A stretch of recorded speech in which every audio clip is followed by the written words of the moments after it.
Nursing ও midwifery অধিদপ্তরের মহাপরিচালক সহ সব ক্যাডার কর্মকর্তাদের অপসারণ করে নার্সিং কর্মকর্তাদের পদায়নের জন্য এক দফা দাবিতে ঢাকা মেডিকেল কলেজ হাসপাতাল সহ দেশের বিভিন্ন সরকারি হাসপাতালে চলছে কর্মবিরতি।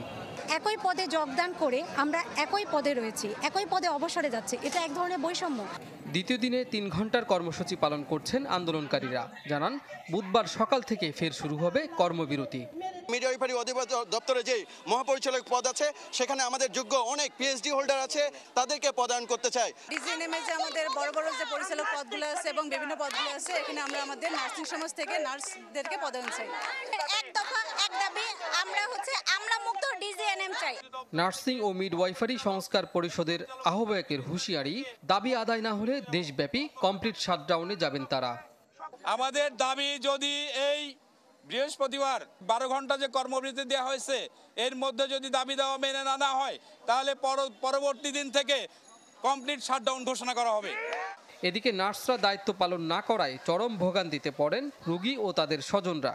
ঢাকা মেডিকেলের 109 নম্বর ওয়ার্ডে নার্সের টেবিলে কর্মবিরতি পালনের প্ল্যাকার্ডও দেখা যায়। সকাল থেকে নার্স বিশ্বাচ্ছি, খুঁজে পাচ্ছি না ওনাকে আর কি। চট্টগ্রাম থেকে আমার ফ্রেন্ডের ফুফাতো বোনের জন্য বি নেগেটিভ ব্লাড দেওয়ার জন্য আমি এখানে আসা।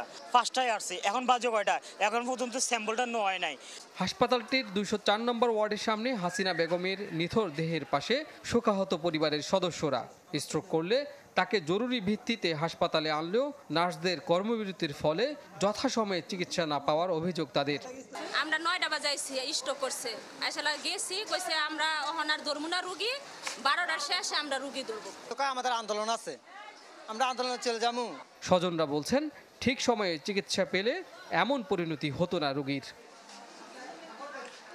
কাজী ফয়সাল, চ্যানেল 24, ঢাকা।